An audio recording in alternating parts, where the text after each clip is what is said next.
नहीं, लगता है मैं किसी गलत कमरे में आ गई। गलत नहीं, इसी कमरे में आना था तुम्हें मेरे पास। मैं शीना, 20 साल की वो लड़की जिसकी आज ही शादी हुई है शहर के सबसे पावरफुल और पैसे वाले शख्स विक्रम रायजादा के साथ। विक्रम एक ऐसा शख्स है जिसे ऐसी गंभीर बीमारी थी जिससे उसका चेहरा खराब हो चुका था। इतना डरावना चेहरा कि लोग उसे शैतान बुलाते थे। मेरी एक बहुत बड़ी मजबूरी नहीं होती तो मैं कभी उस इंसान से शादी नहीं करती। खैर छोड़िए वो बात। अब मैं जो आपको बताने वाली हूँ ना, वो सुनकर आप हैरान रह जाएंगे। जानते हैं, जब मैं शादी की रात पहली बार विक्रम के कमरे में आई तो मैंने देखा कि विक्रम एक बेड पर किसी मुर्दे की तरह लेटा हुआ था और बेड के पास एक व्हीलचेयर पड़ी हुई थी। ये सब देख अपनी किस्मत को कोस ही रही थी कि तभी यहाँ आओ मेरे पास। किसी बेजान से शरीर से निकल रही इतनी रौबदार आवाज सुनकर मैं दंग रह गई। मैं धीरे धीरे उसकी तरफ बढ़ी। उसने मुझे खींचते हुए अपनी बाहों में भर लिया। मैं हैरान थी कि इस बीमार शरीर में इतनी ताकत कैसे है।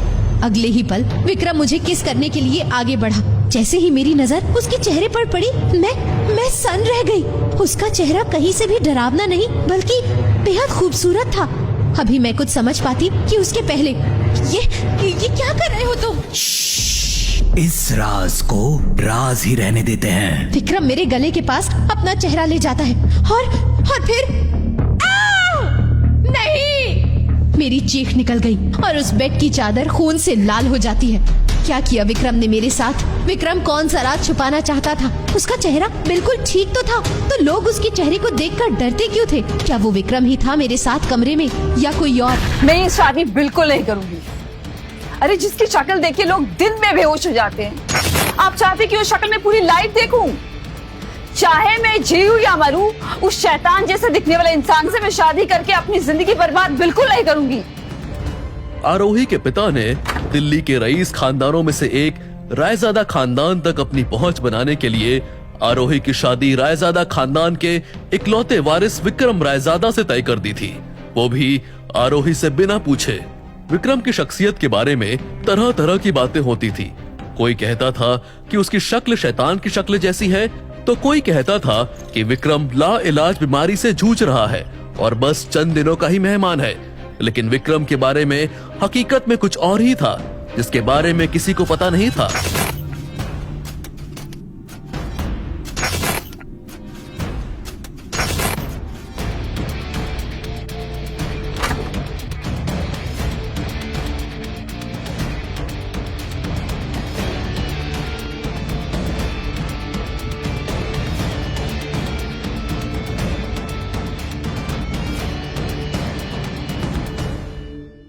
आरोही को समझ आ गया था कि उसके पिता ने अपने फायदे के लिए उसका सौदा करने का फैसला कर लिया है।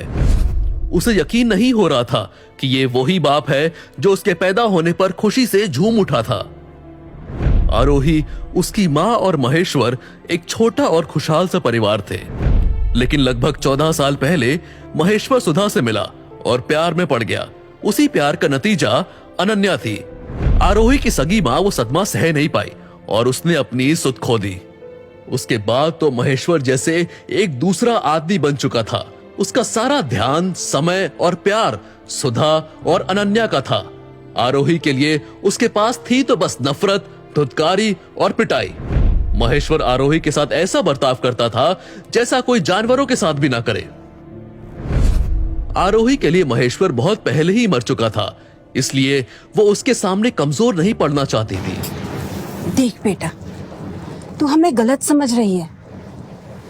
दरअसल रायजादा खानदान से विक्रम का रिश्ता अनन्या के लिए आया था, पर घर पे बड़ी बेटी जब कुंवारी बैठी हो तो छोटी बेटी का हाथ कैसे पीला कर सकते हैं। इसीलिए हमने तुम्हारा रिश्ता विक्रम के साथ तय कर दिया। और मुझे तो ये समझ में नहीं आ रहा है कि इसमें नाराज होने की क्या बात है, बल्कि तुम्हें तो खुश होना चाहिए।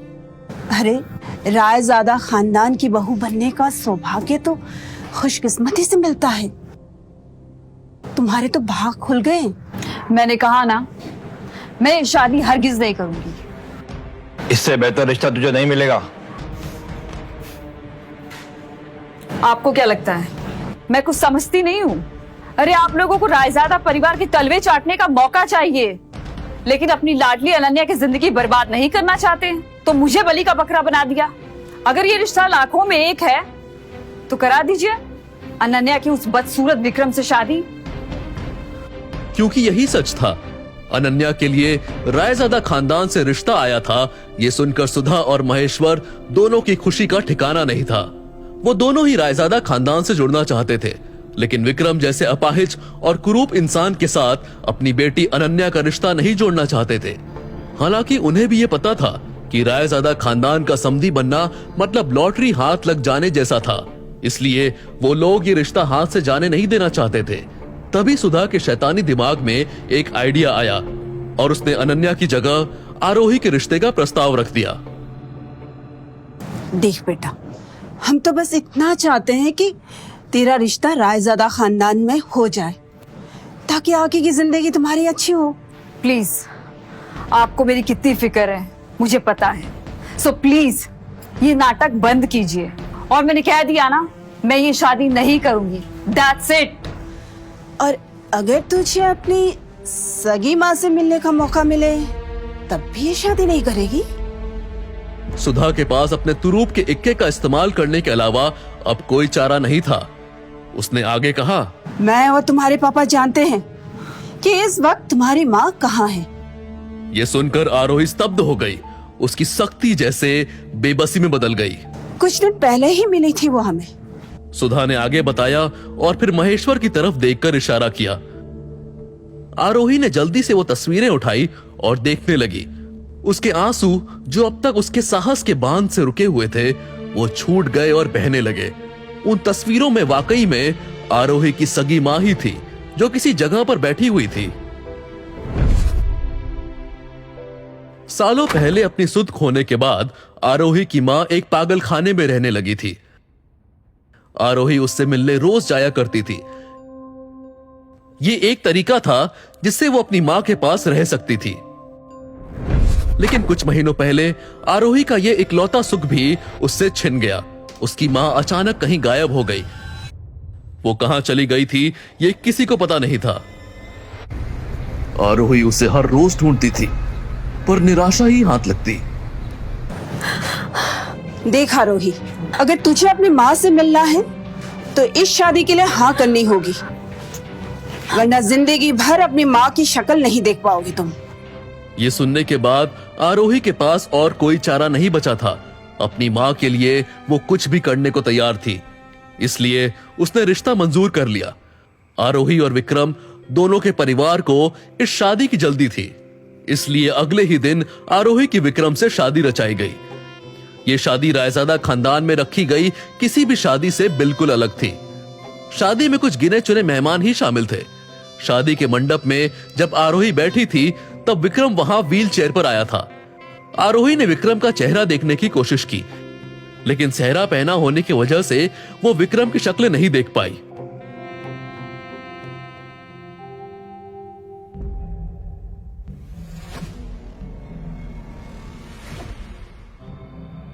वहां क्यों खड़ी हो? यहाँ मेरे पास आओ। ये आवाज सुनकर आरोही सोचने लगी कि ऐसे बेजान अवस्था में पड़े आदमी की आवाज इतनी करारी कैसे हो सकती थी, और साथ ही साथ उसे यह भी लगा कि ये आवाज उसने पहले कहीं सुनी है। आरोही के नजदीक आते ही विक्रम को एक खास तरह की खुशबू महसूस हुई। इस खुशबू से विक्रम को कुछ याद आने लगा। ये वही खुशबू थी जो उस रात उस होटल इंपीरियल के कमरे में महसूस हुई थी। 2 दिन पहले आरोही का 24वां बर्थडे था और उसकी सौतेली बहन अनन्या ने होटल इंपीरियल के एक कमरे में आरोही को सेलिब्रेशन के लिए बुलाया था। वहां पर अनन्या ने एक ड्रिंक में कुछ मिलाया और आरोही को पकड़ा दिया, जिससे पीते ही आरोही को कुछ अजीब सा लगा। उसे ऐसा लगने लगा कि जैसे उसे होश तो था, लेकिन वो कुछ भी बोल नहीं पा रही थी। अनन्या ने शैतानी मुस्कुराहट के साथ कमरे की लाइट्स ऑफ की और आरोही को ऐसी हालत में अकेला छोड़कर चली गई। अब वहां पर पूरी तरह से अंधेरा छा गया था।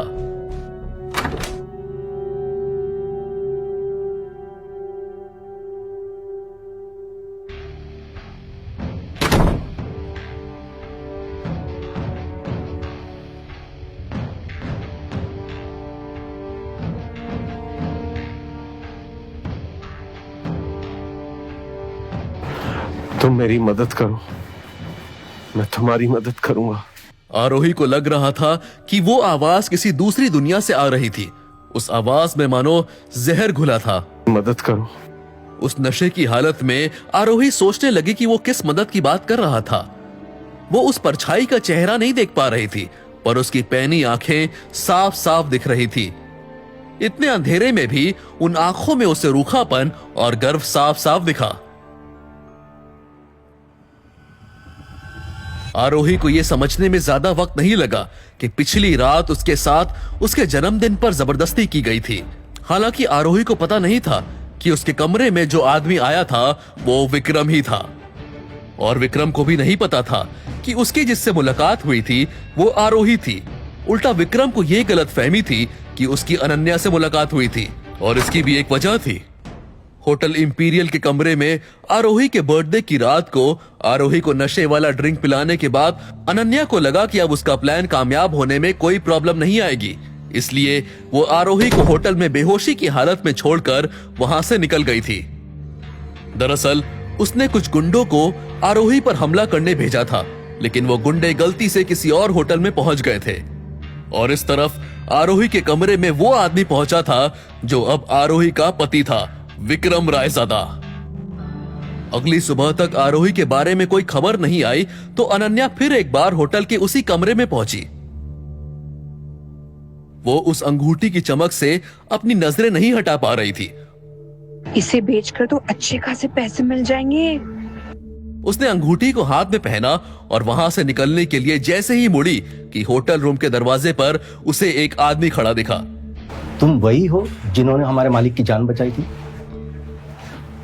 ये अंगूठी हमारे मालिक विक्रम रायजादा की है। जी जी हाँ, हमने ही बचाई थी। विक्रम रायजादा खानदान के एक लौते वारिस हैं। ये अंगूठी हमें दे दीजिए, हम पे भरोसा रखिए, तुम्हें बहुत बड़ा इनाम मिलेगा। अनन्या को अब जाकर समझ आया कि उसके सामने खड़ा आदमी विक्रम रायजादा का नौकर था। हालांकि इनाम के लालच में आकर अनन्या ने वो अंगूठी उस आदमी को दे दी। अनन्या को इनाम मिला भी, लेकिन पैसे के रूप में नहीं, बल्कि विक्रम रायजादा से शादी के प्रस्ताव के रूप में। लेकिन किस्मत को कुछ और ही मंजूर था। सुधा और महेश्वर की लालच की वजह से विक्रम की शादी उसी लड़की से हुई जिसके साथ असल में विक्रम की मुलाकात हुई थी। इसी वजह से आरोही को भी ऐसा लग रहा था जैसे विक्रम की आवाज उसे पहले भी सुनी है। अब जाकर आरोही ने विक्रम का चेहरा देखा और इसी के साथ उसकी आंखें फटी की फटी रह गई। आरोही को ऐसा लगा जैसे उसके पैरों तले से जमीन खिसक गई हो। ऐसा क्या देख लिया था आरोही ने? कैसे बचाई थी आरोही ने विक्रम की जान? क्या वाकई में सुधा और महेश्वर को आरोही की मां का ठिकाना पता था, या फिर उन लोगों ने सिर्फ आरोही की शादी करवाने के लिए झूठ कहा था? क्या अंजाम होगा इस जबरदस्ती की शादी का? अगर मैं आज अपनी माँ से नहीं मिली तो मैं अभी के अभी जाके विक्रम को तलाक दे दूं। तो अपने मन की कर, मैं भी अपने मन की करूंगा। अगर तूने इस दहलीज से कदम बाहर रखा तो तुझे तेरी मां नहीं, उसकी अस्थियां मिलेगी।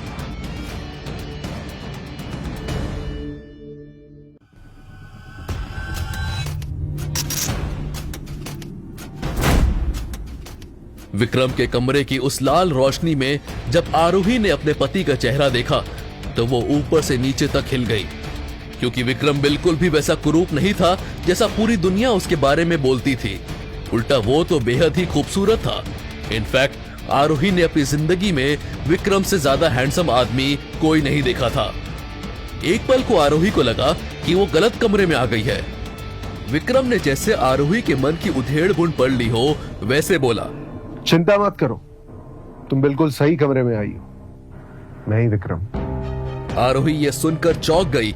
दरअसल विक्रम की खूबसूरती देखकर उसके दिमाग ने काम करना बंद कर दिया था। आरोही से कुछ ऐसी खुशबू आती थी कि जैसे किसी ने बरसों बाद सूंघी हो। इस खुशबू से विक्रम को कुछ याद आने लगा। ये वही खुशबू थी जो उस रात उस होटल इंपीरियल के कमरे में महसूस हुई थी। अब विक्रम भी खुद के ऊपर काबू खोने लगा। वो उतना ही उत्सुक था जितना कि बेचैन। क्या ये वही लड़की थी जिसके साथ मैं उस रात था? क्या हम पहले मिल चुके? अब तक आरोही भी विक्रम में खोसी चुकी थी। उसका सवाल सुनकर आरोही होश में आई। अपने को संभालते हुए उसने कहा, मुझे ऐसा नहीं लगता। आरोही ये मान ही नहीं सकती थी कि विक्रम जैसे इंसान से कभी अगर कोई मिले तो उसे कभी भूल पाएगा। उसे यकीन था कि वो विक्रम से कभी नहीं मिली थी।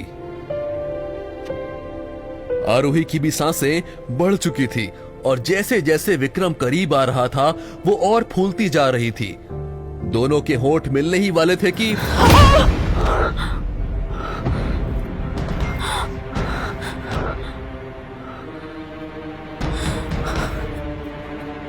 जाओ जाके सोफे पे सो जाओ। आरोही ने विक्रम की तरफ देखा तो उसे उसकी आंखों में कोई भी शर्म या दया नहीं दिखी। आरोही उससे पूछना चाहती थी कि उसने ऐसा क्यों किया, पर फिर उसने खुद को यह समझा लिया कि एक 25 साल के आसपास का आदमी जिसके पास दुनिया जहां की दौलत है लेकिन पूरी दुनिया उसे एक विकलांग के तौर पर देखती है, उस आदमी का दिमाग पूरी तरह से ठीक हो ये उम्मीद करना समझदारी नहीं है।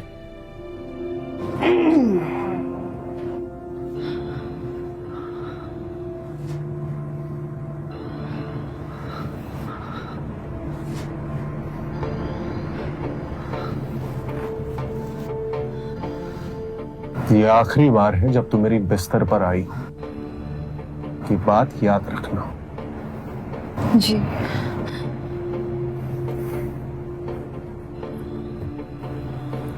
अभी अभी जो भी हुआ था उसे भूलकर आरोही अपनी माँ के बारे में सोचने लगी। उसी के लिए तो वो ये सब कुछ कर रही थी। अब वो बस ये उम्मीद कर रही थी कि बहुत जल्द वो अपनी माँ से मिल पाए।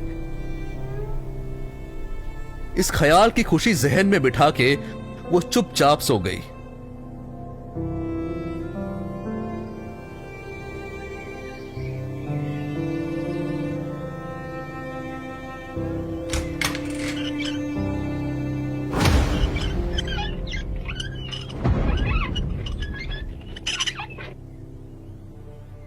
क्या हुआ? एक ही रात में अपने पति को भूल गई?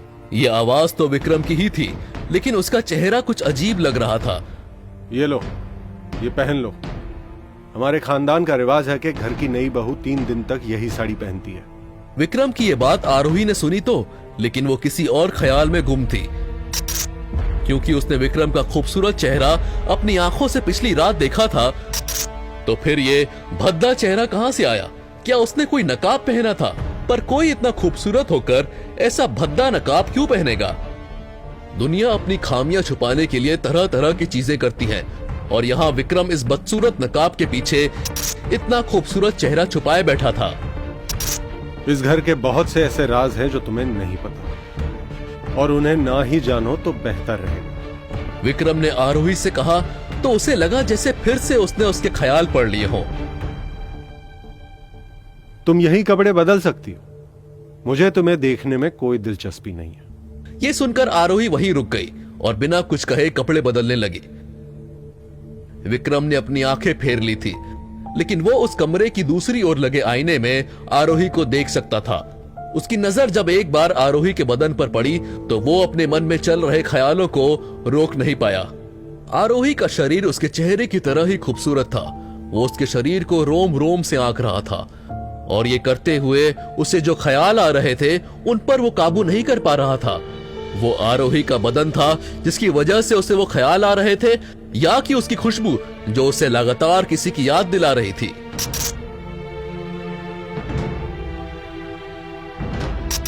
इतने में दरवाजे पर एक नॉक हुआ और फिर दरवाजा खुला। विक्रम की मां इंद्रानी एक नौकर के साथ वहां पहुंची।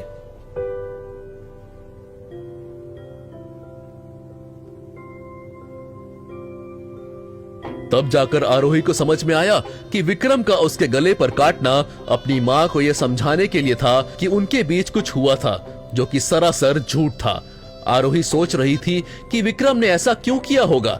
तभी इंद्रानी उसके पास आई और बोली, बेटा, अब जल्दी से इस घर के लिए एक बच्चा लेके आना, ताकि इस घर की खुशियां वापस लौट सके।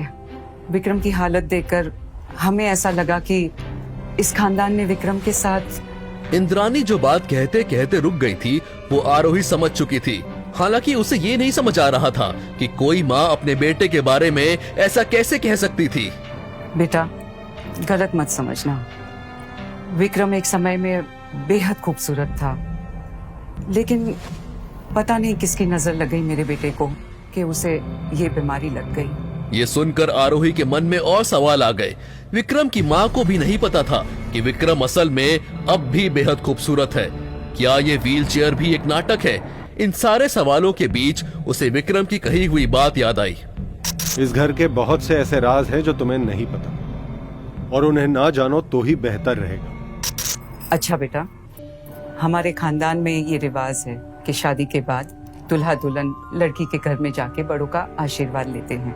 विक्रम तो वहां नहीं जा पाएगा, पर तुम होके आओ, दोनों के हिस्से का आशीर्वाद लेके आना, और हम तुम्हारे साथ एक गाड़ी भेज देंगे।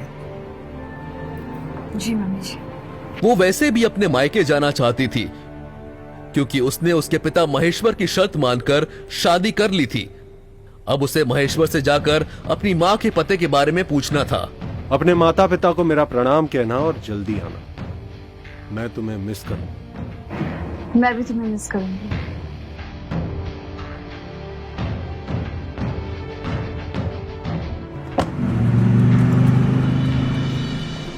अरे माँ, देखिए ससुराल से अपने घर अकेले कौन लौटा है?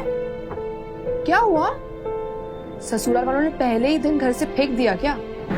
पग फेरे की रस्म के लिए भेजा है मुझे। वैसे परिवार और रिश्ते की तुझे क्या समझ है?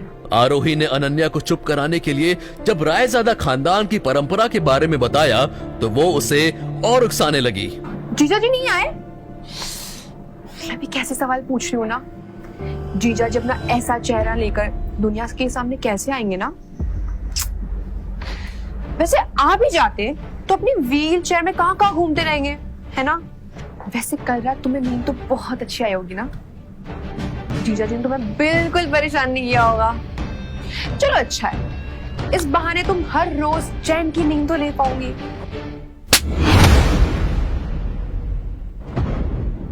तूने मुझे थप्पड़ मारा, अब मैं तुझे नहीं छोड़ूंगी। हाँ। अनन्या, तुझे अक्ल है कि नहीं? तेरी बड़ी बहन ससुराल से आई है और तो ऐसे लड़ाई कर रही है। उसने मुझे थप्पड़ मारा और तूने तो कुछ किया ही नहीं होगा, है ना? अरे जरा से 2 मिनट के लिए क्या मैं इधर उधर गई तो आरोही पे बदतमीजी करने लगी। ऐसा पहली बार हुआ था कि उस घर में अनन्या को किसी ने कुछ बोला हो। हमेशा से गलती किसी की भी हो, मार आरोही ही खाती थी। चल बेटा बैठ, मैं तेरे लिए पानी लेके आती हूँ। 14 सालों में सुधा के मुंह से ये शब्द शायद पहली बार आरोही ने सुने थे। और बता बेटी, कैसा है तेरा ससुराल? तू तो अब बड़े घर की बहू हो गई। जरा हमें बता, ये बड़े खानदानी रईस लोग कैसे होते हैं? अनन्या पास में खड़ी होकर इस सब पर यकीन नहीं कर पा रही थी। अब तक आरोही भी नहीं कर पा रही थी, पर महेश्वर की इस बात से उसे एहसास हुआ कि ये सब सिर्फ एक नाटक है। पापा, विक्रम दुनिया के सबसे अच्छे इंसान है। वो मेरे कहने पर कुछ भी कर सकते हैं। ये तो बड़ी अच्छी बात है। महेश्वर ने मुंह से लगभग लार टपकाते हुए कहा, जैसे अगर मैं उनसे कहूँ कि कोई उनसे सिर्फ अपने फायदे के लिए रिश्ता रखता है और वो रिश्ता रखने की जरूरत नहीं है, तो वो तुरंत रिश्ता तोड़ देंगे।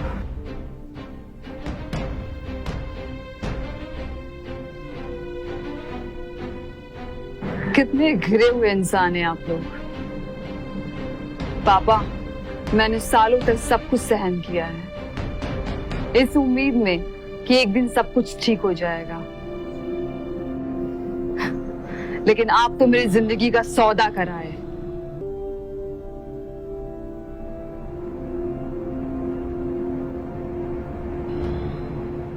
और तू पूछ रही थी ना कि कल रात चैन की नींद आए कि नहीं। ये मिला है मुझे सुहाग रात में। अरे बेटा, ये पति पत्नी की बातें ये सबके सामने क्यों कर रही हो? ये पति पत्नी का रिश्ता नहीं है, ये एक जानवर और इंसान का रिश्ता है, जहां जानवर मालिक है और इंसान उसका गुलाम। और जिसके लिए मैंने ये सब किया है वो कहाँ है? हाँ, कहाँ है मेरी माँ? आप लोगों ने कहा था ना, जब मेरी शादी हो जाएगी आप लोग मेरी माँ से मिलाएंगे मुझे। अभी तुझसे नहीं मिल सकती। क्या? लेकिन क्यों? महेश्वर को जवाब देने में जरा देर हुई तो सुधा बोल पड़ी। देख आरोही, हम तुझसे प्यार से पेश आ रहे हैं, इसके बदले में तू हमारे सर पे चढ़ने की कोशिश मत कर। हम जो तुझे समझा रहे हैं उसको प्यार से सुन ले और समझ ले, वरना और भी तरीके हैं हमारे पास तुम्हें समझाने के लिए। हाँ तो आजमा लो ना। आज ये पहली बार तो नहीं है ना जो ये होगा। जितने भी तरीके हैं सब आजमा लो। अगर मैं आज अपनी माँ से नहीं मिली तो मैं अभी के अभी जाके विक्रम को तलाक दे दूंगी। तुम ऐसा कुछ नहीं करोगी आरोही। मैं जो चाहूं वो करूंगी। ठीक है, तो अपने मन की कर, मैं भी अपने मन की करूंगा। अगर तूने इस दहलीज से कदम बाहर रखा तो तुझे तेरी मां नहीं उसकी अस्थियां मिलेगी। महेश्वर और सुधा आखिर क्या खेल खेल रहे थे? अगर उन दोनों ने अपना वादा पूरा नहीं किया तो क्या करेगी आरोही? और क्या रास्ता विक्रम के चेहरे का? 24 घंटे में अगर आप लोगों ने ये पता लगाने की कोशिश नहीं की कि इसके पीछे कौन जिम्मेदार है, तो जो हाल ऊपर कमरे में पड़े आदमियों का किया है वही हाल आप सबका करूंगा मैं।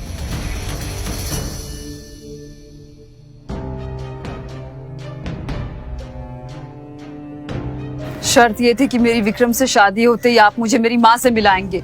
वो शर्त थी, लेकिन अब नई शर्त है। अब तू अपनी माँ से तब मिलेगी जब मेरा एक काम पूरा होगा। मेरा एक कॉन्ट्रैक्ट है जिसका मैंने सालों से इंतजार किया था। बस एक बार विक्रम की साइन हो जाए उस पर, उसके बाद तुम अपनी माँ से मिल सकती हो। अब फैसला तुम्हारे हाथ में है, तुम्हें तलाक चाहिए या तुम्हारी माँ। अब अपनी माँ से मिलने के लिए उसके पास उस जानवर की पत्नी बने रहने के अलावा कोई और रास्ता नहीं था। अचानक उसके दिमाग में एक खुराफात सूझी। अगर वो विक्रम को ये बता दे कि आरोही ने उससे शादी सिर्फ अपनी माँ से मिलने के लिए किया है और माँ से मिलते ही वो उसे छोड़ देगी, तो विक्रम उसकी खाल उधेड़ देगा। हालांकि अनन्या ये भी अच्छी तरह जानती ही थी कि उसके माँ बाप का बहुत सा फायदा इस शादी पर टिका हुआ था, लेकिन वो आरोही को बर्बाद करने का ठान चुकी थी।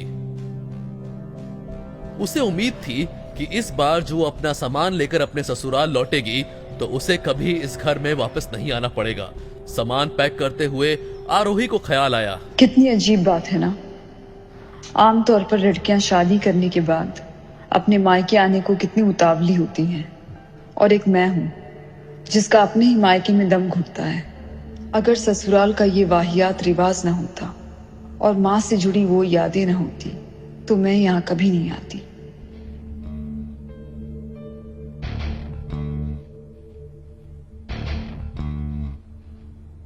अरे अकेले अकेले पैकिंग कर रही हो, मैं कुछ मदद कर दूं क्या? राघव, तुम? वो राघव को कई सालों से जानती थी। राघव उसके पिता महेश्वर का मुलाजिम था, लेकिन वो आरोही को बिल्कुल पसंद नहीं था। राघव की नजर ही कुछ ऐसी थी कि आरोही असहज महसूस करती थी। दरअसल राघव बहुत ही बड़ा नशेबाज और जुआरी था। एक बार जब नशे के लिए उसके पास पैसे नहीं थे तो उसने आरोही के घर से पैसे चोरी किए।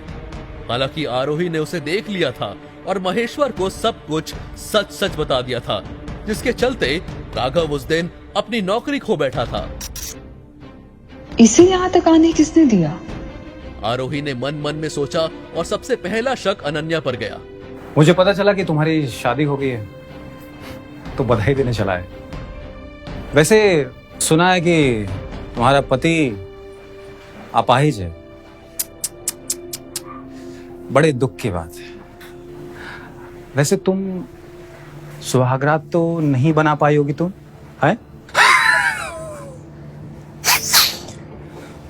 मैंने सोचा मैं तुम्हारी कुछ मदद कर दूं। आओ मेरे पास, आओ ना, आओ। निकल जाओ यहाँ से, छू मत मुझे। राघव, ये क्या कर रहे हो? मेरे पास आ जाओ। मैं पापा को सब बता दूंगी। मेरे सीने से लग जाओ। छुओ मत मुझे। मेरे पास आ जाओ। मैंने कहा ना, निकल जाओ यहाँ से। पास आ जाओ।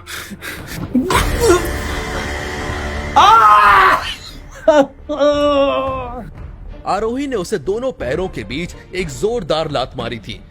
इस असहनीय दर्द से वो खड़ा नहीं रह सका, पर आरोही खुद पर गर्व महसूस कर रही थी, क्योंकि अभी 2 दिन पहले उसके साथ जो हुआ था वो दोबारा होने से पहले ही उसने उसे रोक दिया था।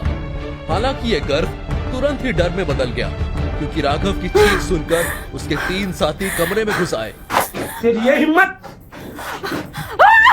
छोड़ो मुझे! छोड़ दो मत उसको! छोड़ो मुझे! छोड़ दो उसे। वो और कोई नहीं पर खुद विक्रम था। उसकी व्हीलचेयर को एक बूढ़ा आदमी ढकेल रहा था। विक्रम!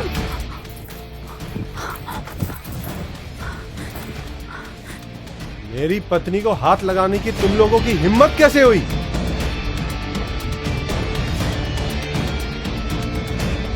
ए, तुम लोग इन दोनों को निपटाओ और मैं अपनी आरोही को थोड़ा सा प्यार कर लेता हूं।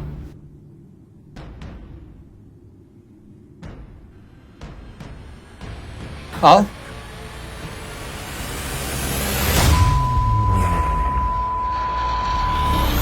आरोही को समझ नहीं आया कि राघव और उसके आदमियों को अचानक क्या हुआ।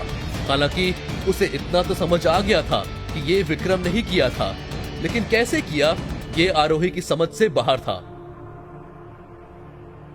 मैंने कहा था ना, हमारे खानदान में बहुत से राज हैं। जितना कम जानोगी उतना बेहतर रहेगा। शरण, जी सरकार। इन सब के हाथ काट दो, और शरीर का वो हिस्सा भी जिससे इनकी गंदी नस्ल आगे बढ़ती है। तुम पहले ही काफी कुछ देख चुकी हो, क्या ये भी देखना चाहती हो? नहीं। तो चलो यहां से।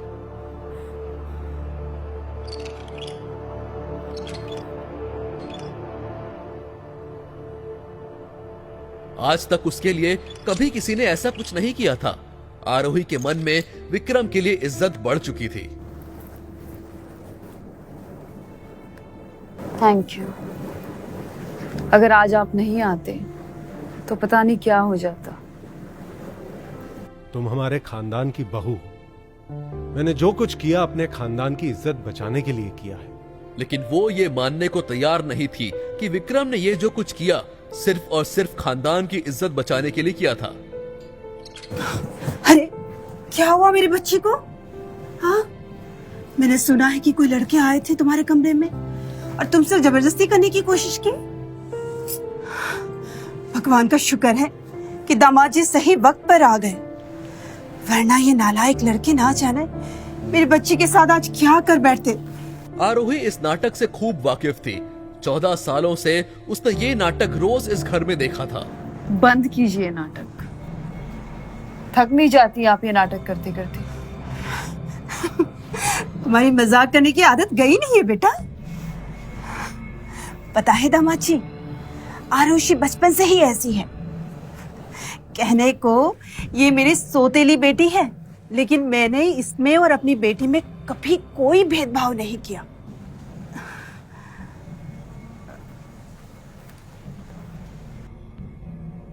बल्कि इसे हमेशा ज्यादा प्यार दिया है और इसीलिए शायद ये ज्यादा बिगड़ गई है।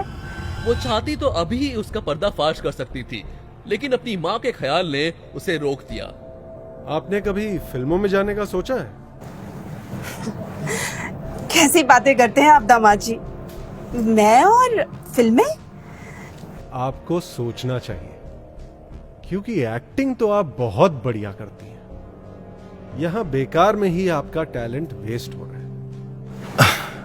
अरे दामाद जी, आप कब आए? अभी कुछ देर पहले, जब 4 लड़के आप ही के घर में आपकी बेटी के साथ जोर जबरदस्ती करने की कोशिश कर रहे थे तब। जी हाँ, मुझे पता चला अभी। फिर भी आप अपनी बेटी के कमरे में जाने के बजाय चहकते हुए मुझसे मिलने आ गए। शर्म नहीं आती आपको? उसे अपनी साइड लेते हुए देखकर आरोही की खुशी का कोई ठिकाना नहीं था। नहीं दामाद जी, आप गलत समझ रहे हैं। जिस घर में मेरी पत्नी की कोई इज्जत नहीं, मैं उस घर का दामाद नहीं हो सकता। आप ही के घर में आपकी बेटी के साथ कोई ऐसी हरकत करे, यह आपकी नपुंसकता का सबूत है। उसे ऐसा लग रहा था कि वो सब कुछ जो 14 सालों से वो अपने मन में दबाए बैठी थी, वो सब कुछ विक्रम कह रहा था। 24 घंटे हैं आपके पास। 24 घंटे में अगर आप लोगों ने यह पता लगाने की कोशिश नहीं की कि इसके पीछे कौन जिम्मेदार है, तो जो हाल ऊपर कमरे में पड़े आदमियों का किया है, वही हाल आप सबका करूंगा मैं। ये आप क्या कह रहे दामाद जी? प्लीज ये जुल्म हम पे मत कीजिए। ये जुल्म नहीं, इंसाफ है मेरी पत्नी के लिए। वो ये सोचकर खुश थी कि किसी ने उसके लिए आवाज उठाई थी।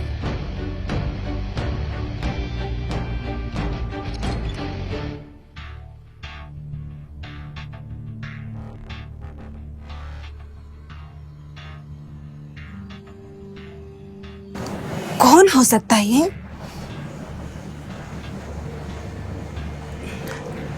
कहीं तुमने तो कुछ?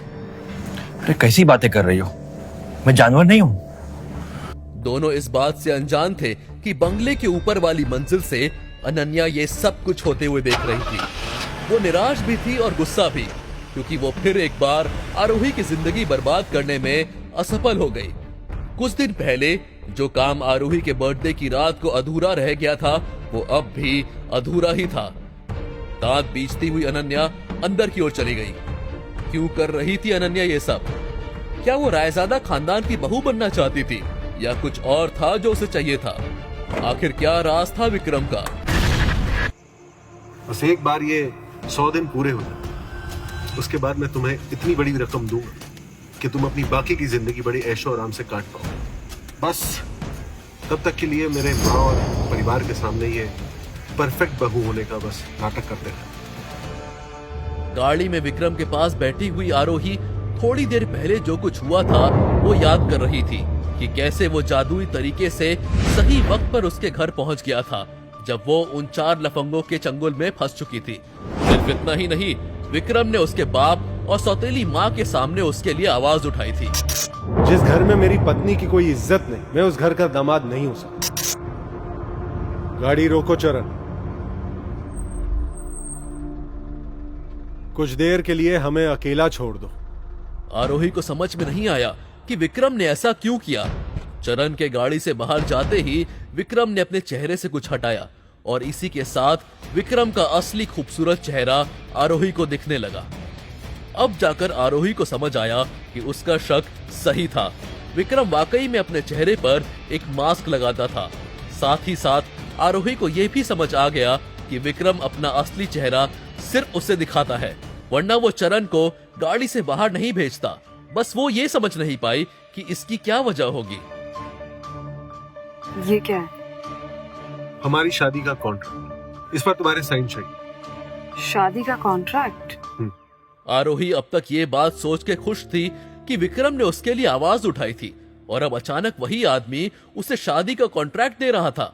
विक्रम को समझ आ गया था कि आरोही के मन में क्या चल रहा है।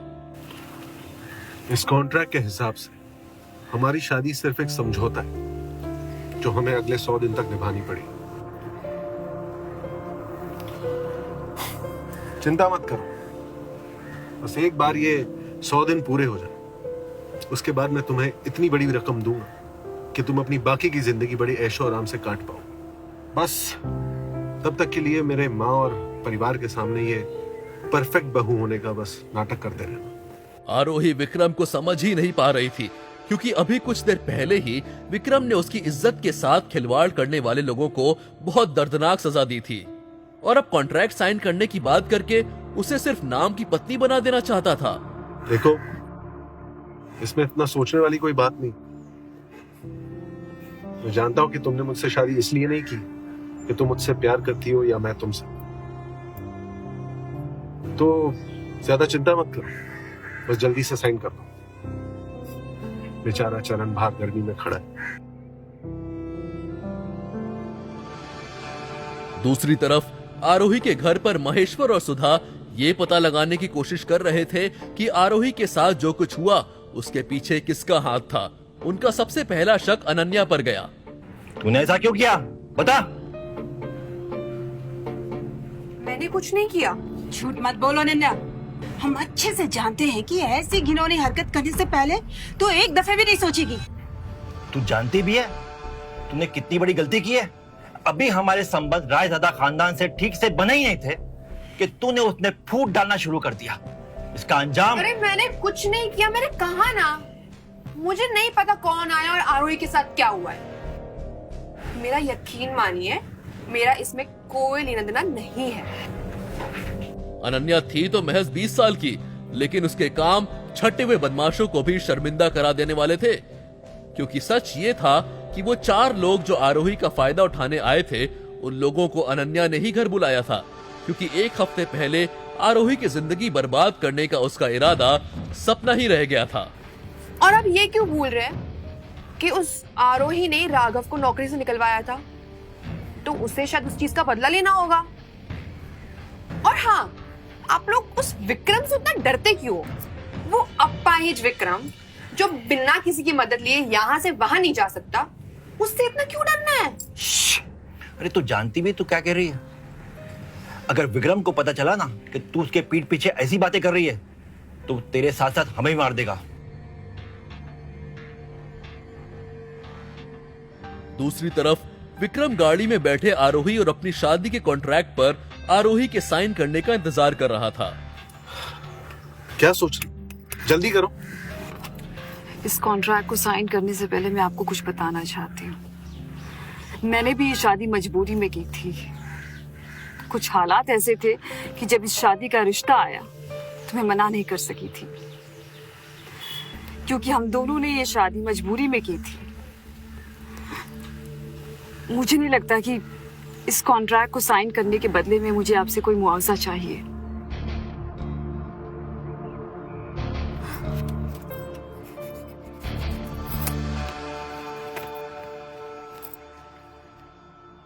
दरअसल मेरे काम पे जाने का वक्त हो गया है और मैं साड़ी पहन के नहीं जा सकती, तो अगर आपको कोई दिक्कत ना हो तो मैं यहीं पे कपड़े बदल लूं।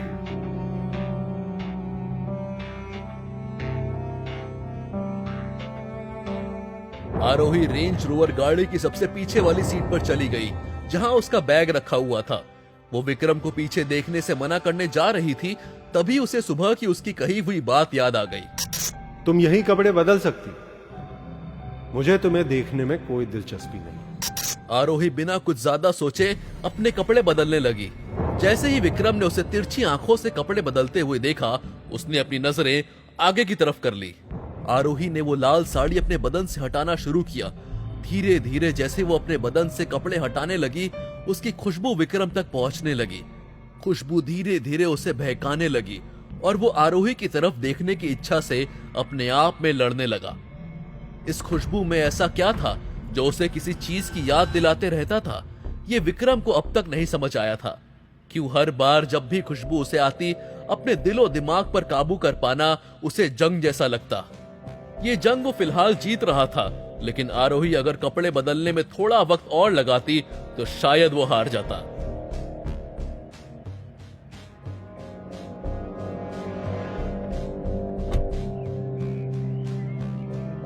अरे मैडम, आप कहाँ जा रही हैं?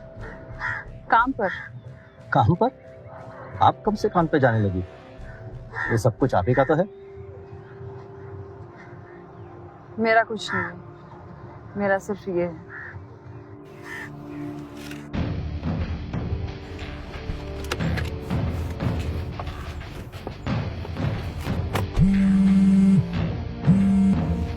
Hi baby. अभी फोन क्यों किया तुमने? मैंने कहा था ना जब मैं फोन करूं तभी बात करेंगे। सॉरी, आई नो तुम बहुत बिजी हो, लेकिन क्या करूं, मैं तुम्हें इतना मिस कर रही थी कि रहा ही नहीं गया। मैं क्या कह रही हूँ, चलो ना आज शॉपिंग पे चलते हैं। नहीं, आज थोड़ा मुश्किल है। ओहो राजवीर, इतना भी क्या मुश्किल है? बस थोड़ी देर के लिए शॉपिंग के लिए तो जाना है ना। प्लीज चल लो, प्लीज। शाम को 5 बजे मुझे उसी जगह मिलो जहां हम हमेशा मिलते हैं। Okay done, bye, see you. Vikram थोड़ा असहज लग रहा था। ये बात चरण से छुपी नहीं। सरकार, आप बुरा ना माने तो एक बात कहूं? कहो। आप ना आरोही मैडम के साथ ही रहा कीजिए। वो दूसरी मैडम ना थोड़ी। चरण। सरकार, मेरा बोलने का मतलब है कि आरोही मैडम थोड़ी सुलझी और सहज लगती है। वो दूसरी मैडम ना थोड़ी चालाक है। और जहां तक बात रायजादा खानदान के बहू की है, तो आरोही मैडम ही मुझे इस खानदान की बहू लगती है। चुपचाप गाड़ी चलाओ चरण। जी सरकार। चरण समझ गया कि विक्रम इसके आगे और कुछ भी नहीं सुनना चाहता था, इसलिए वो बिना कुछ बोले गाड़ी चलाने लगा। देखते ही देखते शाम हो गई। मार्केट में एक लग्जरी कार आके रुकी। दरवाजा खोलकर विक्रम अपने दोनों पैरों पर खड़े होकर उस गाड़ी से बाहर निकला। उसने अपने चेहरे पर मास्क भी नहीं पहना था। उसे देखते ही एक लड़की दौड़ती हुई उसकी तरफ आई और लपक के उसको बाहों में भर लिया। बेबी, बहुत इंतजार करवाया तुमने।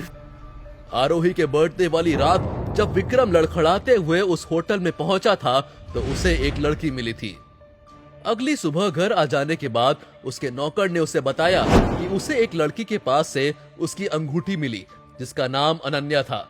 जब ये बात विक्रम की मां इंद्रानी को पता चली, तो उसने तुरंत ही अनन्या के घर रिश्ता भिजवा दिया। लेकिन उसके माँ बाप ने अनन्या की बहन आरोही के रिश्ते का प्रस्ताव उसके लिए भेजा। ये बात पता चलते ही विक्रम ने इस प्रस्ताव को ठुकरा दिया। उसे किसी पत्नी की जरूरत नहीं थी। अनन्या से शादी करने के लिए भी वो सिर्फ इसलिए तैयार हुआ था क्योंकि वो उस इंसान का एहसान चुकाना चाहता था जिसने उसकी जान बचाई थी। क्या मैं अपने जीवन में एक पोते का सुख नहीं देख सकती? प्लीज मेरे लिए, इस खानदान के लिए इस रिश्ते को मत ठुकरा। बहुत मुश्किल से किसी ने तुझसे शादी करने के लिए हाँ की है। प्लीज बेटा। छोड़ोगे भी या भीड़ में पकड़ के रखोगे? अनन्या की बात सुनकर विक्रम यादों से बाहर आया। विक्रम ने उसे तुरंत छोड़ दिया। तो शर्मा गए? अच्छा चलो, कहाँ जा रहे हैं? पहले कॉफी फिर शॉपिंग। Let's go. दूसरी तरफ आरोही एक क्लिनिक के बाहर पोस्टर्स लगा रही थी। इस क्लिनिक में वो काम करती थी। पोस्टर्स लगाते हुए वो सोच रही थी कि उसके साथ पिछले 2 दिन में जो हुआ वो दुनिया में कभी किसी के साथ ना हो। हालांकि उसने तय कर लिया था कि वो लौट के अपने घर नहीं जाएगी। अब वो सिर्फ अपनी माँ से मिलना चाहती थी, पर उसे पता था कि जब तक महेश्वर को कॉन्ट्रैक्ट नहीं मिल जाता तब तक वो उनसे नहीं मिलने वाली थी। वो इन सब ख्यालों में खोई हुई थी कि उसे एकदम से आवाज आई। ससुराल वालों ने एक ही दिन में घर से बाहर निकाल दिया। उसकी बात सुनकर आरोही पलटी। उसे इतना तेज गुस्सा आया कि वो उसे खींच के एक थप्पड़ मारना चाहती थी, लेकिन उसे इतने सारे लोगों के बीच तमाशा नहीं करना था। आरोही अनन्या को नजरअंदाज करके पलटने ही लगी थी कि उसकी नजर अनन्या की बाहों में बाहें डाले खड़े विक्रम पर पड़ी। उसे देखकर आरोही की दुनिया उलट पलट हो गई। अब क्या रिएक्ट करेगी आरोही? अगर अनन्या ने आरोही की और बेइज्जती की तो विक्रम क्या करेगा? क्या आरोही विक्रम से पूछ पाएगी कि वो अनन्या के साथ क्या कर रहा था? शादी के अगले दिन तो किसी गैर मर्द के साथ घूमने निकल गई। आप जाओ तो ठीक है और मैं जाऊं तो गलत। हाँ, कॉन्ट्रैक्ट के हिसाब से तो यही लिखा। आरोही के पास 100 दिन तक विक्रम की बीवी बन के रहने के अलावा कोई चारा नहीं था।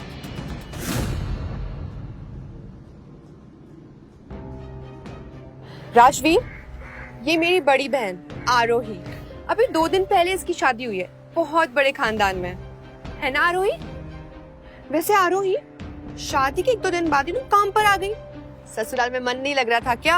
हाँ राजवीर, ये नाम सुन के आरोही ने विक्रम की तरफ देखा। उसके पास पूछने को कई सवाल थे। हाय राजवीर, आपसे मिलकर बहुत अच्छा लगा। मैं आरोही, आपसे भी मिलके मुझे बहुत अच्छा लगा। पक्का? चेहरे से तो आप गुस्से में लग रही। आरोही गुस्से में थी भी। कई सारे सवाल थे जिनके जवाब वो जानना चाहती थी। देखिए, बड़ी बहन होने के नाते मैं समझता हूं कि आप चिंता में होंगे, लेकिन आप चिंता मत कीजिए। बस लगभग 100 दिन बाद मेरा एक बहुत बड़ा प्रोजेक्ट खत्म हो जाएगा। उसके बाद मैं खुद आपके घर अनन्या का हाथ मांगने आऊंगा। हम दोनों एक दूसरे से बहुत प्यार करते। वैसे मॉम डैड ना बहुत खुश होंगे रिश्ता देख के। खैर, तुम अपना एक काम वाम करो, हम आते हैं वैलेंटाइंस डे की शॉपिंग करके, ठीक है? चलो। आरोही को अनन्या पर जितना गुस्सा आ रहा था उससे कहीं ज्यादा वो इस सोच में थी कि आखिर विक्रम चाहता क्या था। जब उनकी शादी 100 दिन में खत्म ही होने वाली थी तो वो उस बेशरम अनन्या के साथ राजवीर बन के क्यों घूम रहा था। दोनों वहां से बाहों में बाहें डाल के निकले तो आरोही को यह देखकर थोड़ी जलन सी भी हुई। उसका मन तो बहुत कर रहा था कि जाके दोनों को अलग कर दे, लेकिन वो कोई बखेड़ा नहीं खड़ा करना चाहती थी।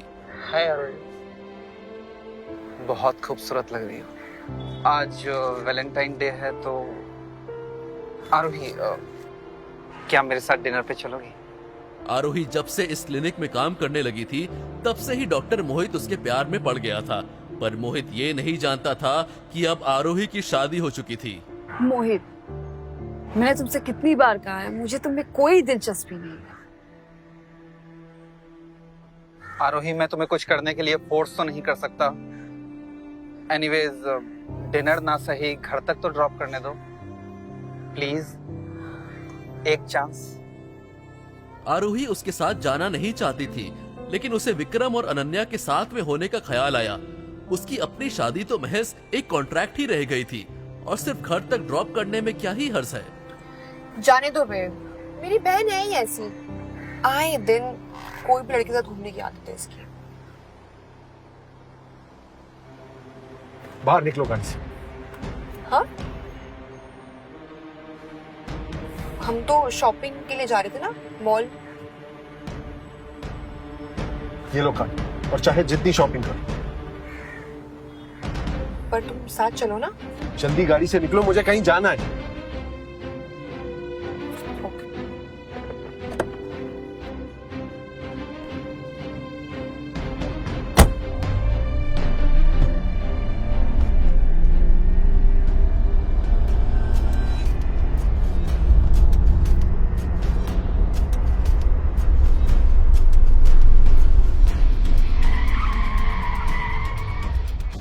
कौन है ये पागल?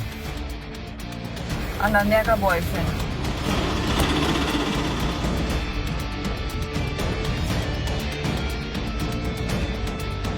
उतरो गाड़ी से। क्या हुआ भाई साहब, क्या बात हो गई? आप चुप रहिए, बाहर आओ।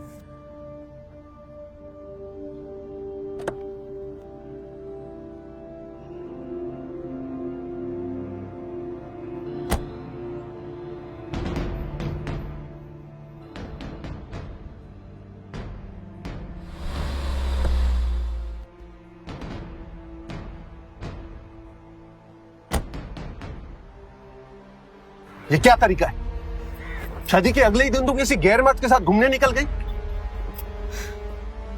आप जाओ तो ठीक है और मैं जाऊं तो गलत। हाँ, कॉन्ट्रैक्ट के हिसाब से तो यही लिखा है। क्लॉज नंबर 3 रूल है, पढ़ लो।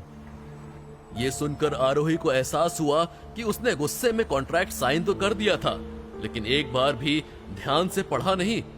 उसमें साफ शब्दों में लिखा था कि वो जब तक विक्रम के साथ है तब तक किसी और मर्द के साथ नहीं हो सकती।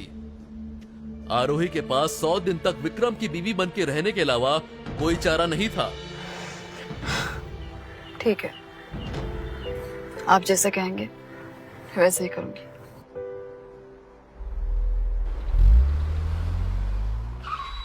आरोही को याद आया कि विक्रम ने उसे कहा था कि इस घर में कई सारे राज हैं, जितना वो कम जानेगी उतना बेहतर होगा। आप अंदर नहीं जा सकते, ये सरकार का हुक्म है, और वैसे भी आपके लिए एक दूसरा कमरा ऑलरेडी तैयार कर दिया गया है। आरोही ये सुनकर चौंक गई, लेकिन उसे किसी भी चीज पर सवाल उठाने से बेहतर उसे एक्सेप्ट कर लेना समझा।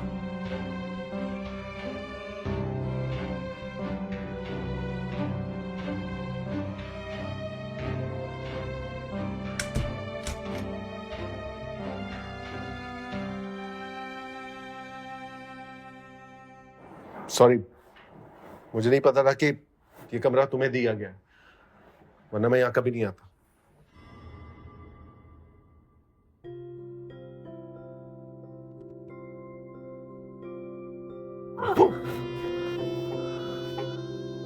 दोनों किस्मत के फेरे से एक दूसरे के बहुत नजदीक आ गए थे।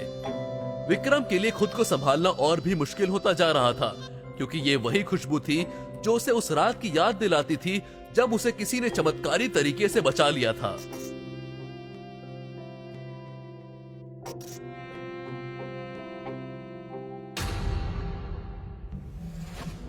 तुम्हारा ये नाटक ना मुझ पे नहीं चलेगा। मैं उन बाकी मर्दों की तरह नहीं हूं जो तुम्हारे आगे पीछे नाचते हैं। हटो। आरोही विक्रम को करारा जवाब देना चाहती थी, लेकिन जिस इंसान के अंदर इतना जहर भरा हो उससे बहस करने का क्या फायदा। सिर्फ 100 दिन की बात है, जहां अपने ही घर में जिल्लत की जिंदगी जीते हुए 14 साल गुजार दिए, वहां इस घर में 100 दिन गुजारना कितना ही मुश्किल होगा।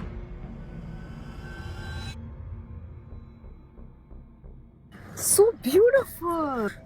अच्छा हुआ तू यहाँ ले आई, वरना मैं तो यहाँ आना अफोर्ड नहीं कर सकती थी। ओ कम ऑन, ये सारे तो पुराने वाले घर की जो बढ़िया डील हुई है उसी के पैसे पे अय्याशी हो रही है।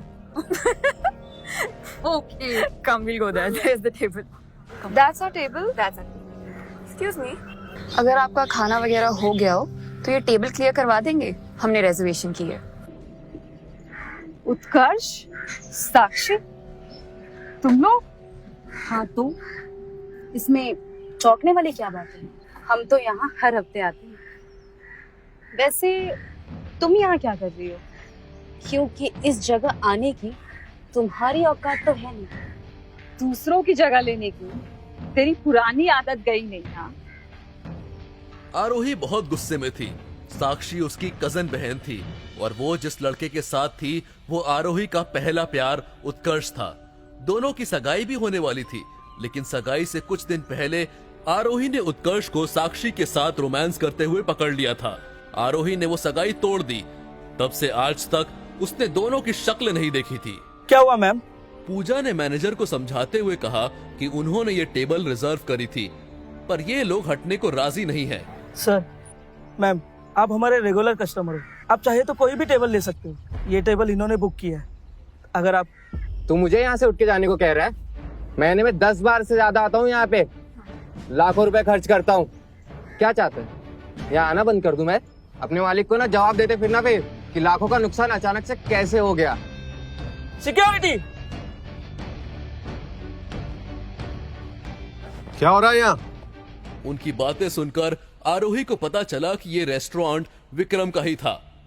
आरोही को अनन्या को देखकर जितना गुस्सा आ रहा था, उतना ही विक्रम को देख के अच्छा महसूस हो रहा था। उसकी पिछली रात की हरकत के बावजूद भी विक्रम के पूछने पर पूजा ने उसे पूरी बात बताई। मामला समझने के बाद विक्रम ने सदाकांत को नौकरी से निकालने का फैसला किया। इसमें सदाकांत की क्या गलती है? ये आरोही और साक्षी दोनों मेरी बहन है और सालों से बनती भी नहीं है दोनों की। तुम्हें करने की जरूरत नहीं थी। तुम यहाँ आज से तुम यहाँ के नए मैनेजर, और यहाँ सबके लिए एक समान रूल्स है। और हाँ, ये ध्यान रहे, अगर कोई रेगुलर कस्टमर यहाँ बदतमीजी करने की कोशिश करे ना, तो उसे लात मार के बाहर फेंक देना।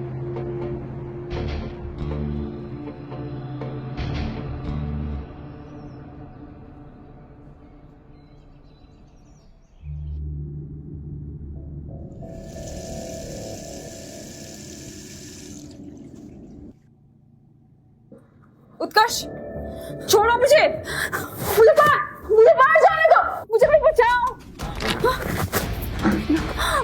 छोड़ो मुझे।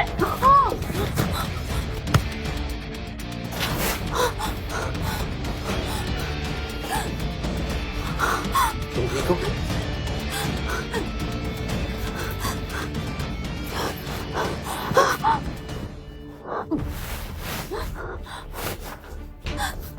नहीं विक्रम,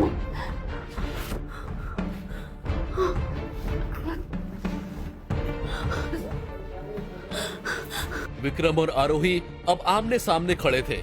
एक बार फिर विक्रम ने उसकी जान बचा ली थी।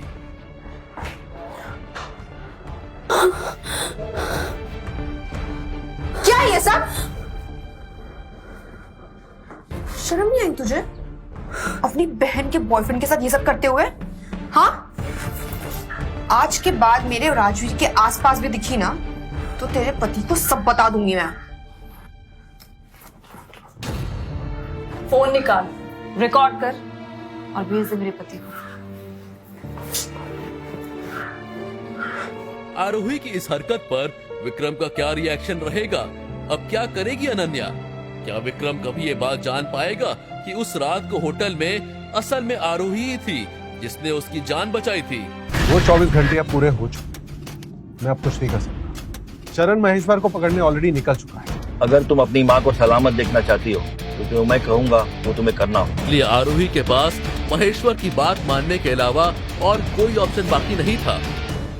उस क्राउडेड रेस्टोरेंट में जब अनन्या ने देखा कि आरोही ने उसके बॉयफ्रेंड राजवीर को किस कर लिया तो उसकी आंखें फटी की फटी रह गई।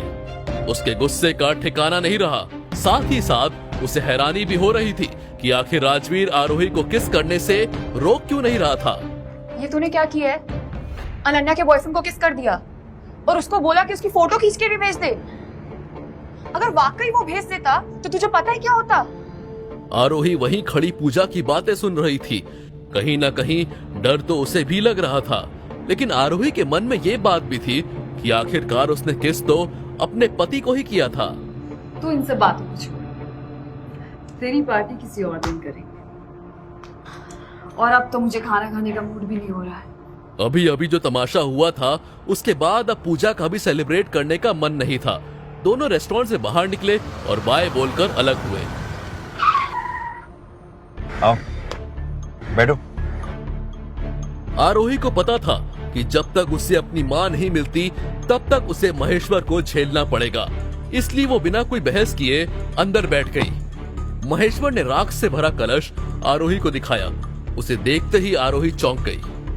अगर तुमने मेरी बात नहीं मानी तो ये राख तुम्हारी माँ की राख भी हो सकती है।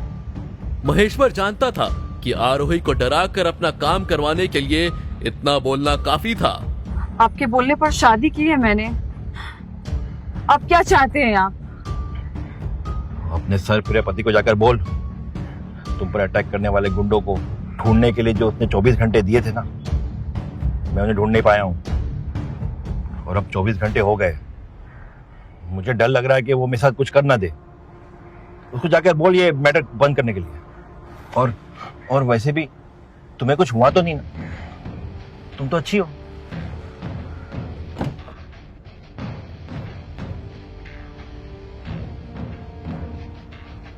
अगर तुम अपनी माँ को सलामत देखना चाहती हो तो जो मैं कहूंगा वो तुम्हें करना होगा। आरोही को किसी भी हाल में अपनी माँ को सेफ रखना था। आखिरकार इस पूरी दुनिया में वही एक उसकी अपनी थी, इसलिए आरोही के पास महेश्वर की बात मानने के अलावा और कोई ऑप्शन बाकी नहीं था। परेशान आरोही सीधा घर चली गई क्योंकि वो जल्द से जल्द विक्रम से कांटेक्ट करना चाहती थी। लेकिन घर आने के बाद उसे नौकरों से पता चला कि विक्रम अभी घर नहीं आया था। आरोही को एहसास हुआ कि उसकी और विक्रम की शादी को 2 दिन हो गए, लेकिन उसके पास विक्रम का नंबर तक नहीं है। आरोही ने घर के नौकरों से नंबर लेना चाहा, लेकिन किसी भी नौकर के पास विक्रम का नंबर नहीं था। आरोही को याद आया कि चरण विक्रम का सबसे वफादार नौकर है, उसके पास जरूर उसका नंबर होगा। लेकिन चरण के बारे में पता करने पर आरोही को पता चला कि वो भी किसी काम से बाहर गया हुआ था। उसके पास अब और कोई ऑप्शन नहीं था, इसलिए उसने अपनी बहन अनन्या को कॉल किया। अनन्या, राजवीर है क्या तुम्हारे साथ? शर्म बची है थोड़ी आरोही तुम में? इतना सब करने के बाद तुम राजवीर के लिए फोन कर रही हो? बेशर्म। आरोही की बात सुनते ही अनन्या का गुस्सा, जो अभी किस वाले इंसिडेंट के बाद ठीक से शांत हुआ भी नहीं था, कि वो अब सीधे 7वें आसमान पर चला गया। आरोही, खबरदार जो मुझे फोन किया, अब फोन करने की तुम जुर्रत मत करना। अनन्या को इस तरह से बातें करता सुन राजवीर ने अनन्या के हाथ से मोबाइल ले लिया। अनन्या, मुझे बस ये जानना। आरोही ने जैसे ही फोन पर राजवीर यानी अपने पति विक्रम की आवाज सुनी, वो 2 सेकंड के लिए कहीं खो गई। क्या काम है, बोलो। आरोही पहली बार फोन पर विक्रम की आवाज सुन रही थी और ये आवाज उसे बहुत अट्रैक्ट कर रही थी। राजवीर, कुछ इम्पोर्टेंट बात करनी थी। अभी भेजी हूँ, शाम को घर आकर बात करूंगा। विक्रम की बात सुनकर आरोही ने बिना कोई बहस किए फोन रख दिया। वो सोचने लगी कि विक्रम को कन्विंस कैसे करेगी।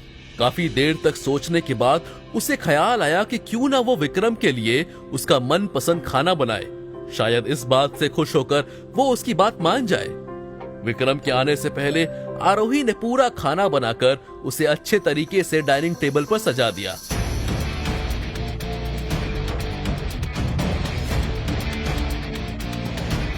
विक्रम जैसे ही घर आया तो उसे खाने की खुशबू आने लगी। उसने देखा कि टेबल पर कई ऐसी चीजें थी जो उसके पसंद की थी।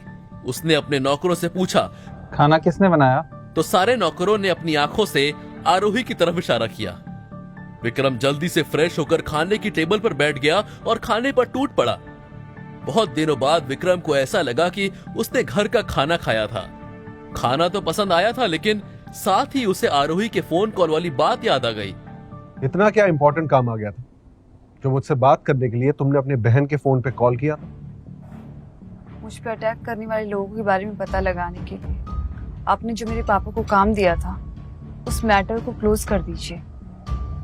वैसे भी मैं अब सेफ हूँ, तो इस मैटर को बढ़ा के मैं अपने पापा की मुश्किलें नहीं बढ़ाना चाहती। वो 24 घंटे अब पूरे हो चुके हैं। मैं अब कुछ नहीं कर सकता। चरण महेश्वर को पकड़ने ऑलरेडी निकल चुका है। और हाँ, ये मत सोचना कि आज तुमने मेरे लिए ये डिनर बनाया तो मैं अपनी बात बदल लूंगा। मेरा डिसीजन नहीं चेंज होगा। विक्रम की बात सुनकर आरोही को समझ आ गया था कि चाहे वो कितनी भी कोशिश कर ले, विक्रम उसकी बात नहीं मानेगा। सॉरी माँ, मेरी लाख कोशिशों के बाद भी मैं आपको सेफ नहीं रख पाई। सिर्फ एक दिन ऐसा खाना बनाने से कुछ नहीं। अगर तुम अगले 30 दिन इसी तरह डिनर बनाती रही तो मैं अब शायद तुम्हारी बात मान लूं। बिल्कुल, मैं 30 दिन क्या, 2 महीने, 4 महीने, इनफैक्ट पूरी लाइफ तुम्हारे लिए खाना बनाने के लिए रेडी हूँ। इतना बोलते ही आरोही रुक गई। उसे याद आया कि ये शादी 100 दिनों के कॉन्ट्रैक्ट की थी। आरोही की बात पूरी होने पर विक्रम ने चरण को कॉल किया और महेश्वर को कुछ ना करने का ऑर्डर देकर फोन काट दिया। आरोही को इस बात की खुशी थी कि विक्रम ने उसकी बात मान ली और महेश्वर भी उसकी मां को नुकसान नहीं पहुंचाएगा। विक्रम की तरफ अट्रैक्ट होती हुई आरोही की फीलिंग गुस्से में बदल गई।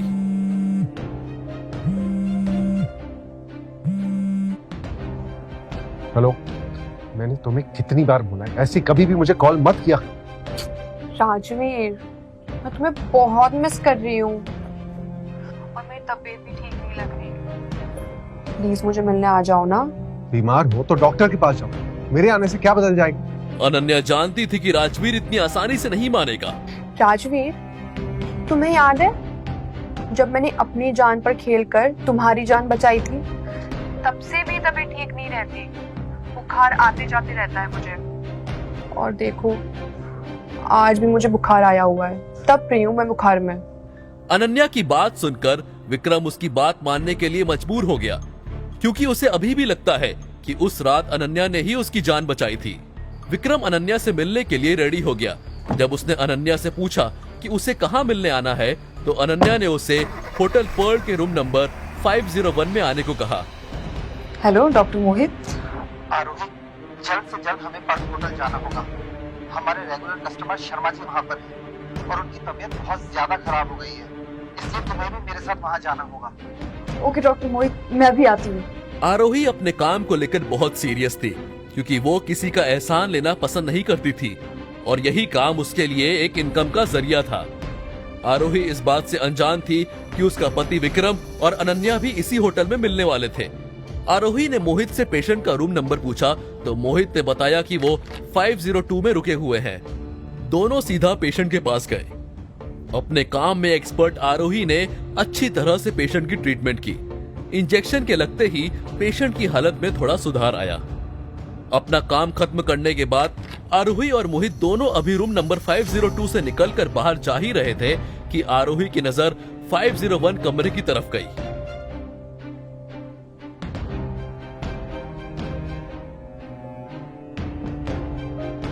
तुम इतनी रात को इस आदमी के साथ यहाँ क्या कर रही हो? नहीं सर,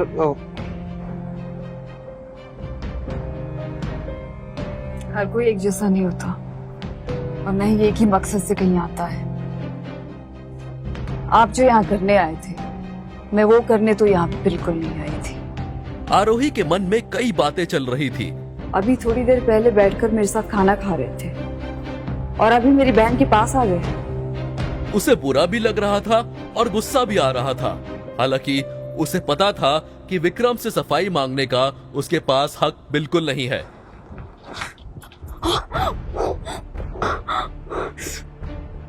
वहां खड़े मोहित और अनन्या ये देखकर दंग रह गए थे। उन्हें कुछ समझ नहीं आ रहा था कि आखिर आरोही के लिए राजवीर इतना कंसर्न क्यों हो जाता है। क्या अनन्या जान पाएगी कि आखिर क्यों राजवीर आरोही को लेकर इतना सीरियस हो जाता है? क्या उसे पता चल जाएगा कि राजवीर ही विक्रम है जिससे आरोही की शादी हुई थी? इन सभी सवालों का जवाब जानना चाहते हो तो आपको सिंपल सा एक काम करना है। अपनी स्क्रीन पर दिखाए गए एक नीले रंग के इंस्टॉल बटन पर क्लिक करना है। क्लिक करने पर तुरंत आपको मोबाइल फोन पे प्ले स्टोर पेज दिखाई देगा, जिसमें पॉकेट एफएम के नीचे दिए हुए इंस्टॉल बटन पर क्लिक करना है। उसके बाद ओपन बटन पर क्लिक करके अपने मोबाइल नंबर से पॉकेट एफएम ऐप रजिस्टर करिए। अब आप पॉकेट एफएम के सभी अद्भुत ब्लॉकबस्टर कहानियों को सुन सकते हैं। सुनने के लिए तुरंत डाउनलोड कीजिए पॉकेट एफएम और सुने एक दिलचस्प कहानी शादी के बाद।